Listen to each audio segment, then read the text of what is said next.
కోమటిరెడ్డి రాజగోపాల్ రెడ్డి మాట్లాడిన ఒక మాట వాస్తవం. ఏంటంటే ఫిరాయింపుల మీద మాట్లాడే నైతిక అర్హత బీఆర్ఎస్కి లేదు. Yes, correct. ఎందుకంటే తొలిసారి రెండుసార్లు కూడా అవతల పార్టీల వాళ్ళని బలవంతంగా లాక్కుంది. సామ దాన భేద దండోప అది అమ్ముడు పోయారని వీళ్ళు అనొచ్చు, బెదిరించారని వాళ్ళు అనొచ్చు. ఓవరాల్గా ఒక్క బీజేపీ వాళ్ళు తప్పించి అన్ని పార్టీలు ఇంక్లూడింగ్ సిపిఎం సిపిఐ వాళ్ళు కూడా అటు వెళ్ళిపోయారంటే దారుణమైనటువంటి పరిస్థితి. అట్లాగా వెళ్ళిపోయినటువంటి సిచ్యుయేషన్ చూసాం.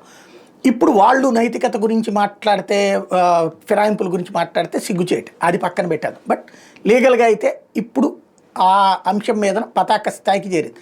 ఇప్పుడు రేవంత్ ముందు ఉన్నటువంటి రెండే ఆప్షన్స్. ఒకటి, ఈ 10 మంది ఎమ్మెల్యేలు రేపు పొద్దున స్పీకర్కి అబ్బెబ్బే మేము అందరం బీఆర్ఎస్ఏనండి, అదేదో అబద్ధం చెప్పారండి, మేము బీఆర్ఎస్తోనే ఉన్నామండి అని ఓ లెటర్ రాసేసి ఇచ్చేస్తే దాని ఆధారంగా వీళ్ళెవరు కూడా వీళ్ళందరూ బీఆర్ఎస్ అంటున్నారు, నేను నమ్ముతున్నాను, వీళ్ళందరూ ఈవెన్ ప్రశ్నోత్తరాల సమయంలో వీటిలో కూడా బీఆర్ఎస్ తరపునే మాట్లాడుతున్నారు, కాబట్టి వీళ్ళందరూ బీఆర్ఎస్ఏ, వీళ్ళ మీద అనర్హత వేట అక్కర్లేదని చెప్పేయడం ద్వారా వాళ్ళందరినీ సేవ్ చేయటం.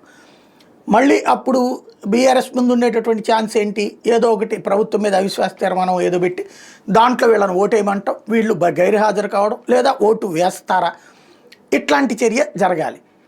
అప్పుడు వీళ్ళు ధిక్కరించి ఓటు వేయలేదు అనుకోండి, అప్పుడు అదిగో మా విప్పుని ధిక్కరించారు కాబట్టి సస్పెండ్ చేయమని మళ్ళీ అడగటం. అంటే మళ్ళీ కొంత సమయం తీసుకోవడం. నువ్వు వీళ్ళందరినీ అనర్హత వేటేయని సుప్రీంకోర్టు చెప్పలా, 3 నెలల్లోపు నీ దగ్గర ఉన్న పిటిషన్లు తేల్చమని, నువ్వు ఎలాంటి జడ్జిమెంట్ ఇవ్వాలి అనేది స్పీకర్కి మేము గైడ్ చేయలేమని చెప్పింది. కాబట్టి ప్రాబ్లమే లేదు. ఆ ఆస్పెక్ట్లో వీటన్నిటిని రిజెక్ట్ చేసేయచ్చు, నెంబర్ 1. నెంబర్ 2 వచ్చేటప్పటికి దమ్ము ధైర్యం ఈ మాటలన్నీ బాగా చెప్తుంటాడు కదా రేవంత్ రెడ్డి. ఆయన కనుక వీళ్ళందరితో అనర్హత వేటేయించి కానీ లేదా వీళ్ళందరితో రాజీనామాలు చేయించి ఎలక్షన్కి వెళ్ళడం, జూబ్లీ హిల్స్తో పాటు ఇవి కూడా ఎలక్షన్కి వెళ్ళడం, లేదా స్థానిక సంస్థల ఎన్నికలకైతే ధైర్యం చేయట్లేదు, బీసీ రిజర్వేషన్ అడ్డు పెట్టి ఎన్నికలకు వెళ్ళే ధైర్యం చేయట్లేదు. ఇప్పుడు నా పరిపాలన అద్భుతంగా ఉంది, ప్రజలందరూ కూడా ఆదరించేస్తున్నారు, అసలు బీఆర్ఎస్ని మర్చిపోతున్నారు, 10 ఏళ్ళు నేనే సీఎం, రాసి పెట్టుకో అంటున్నాడు కదా.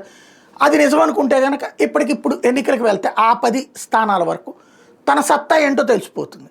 ఆ ధైర్యం చేస్తారు, ఇది తేలాల్సి ఉంది.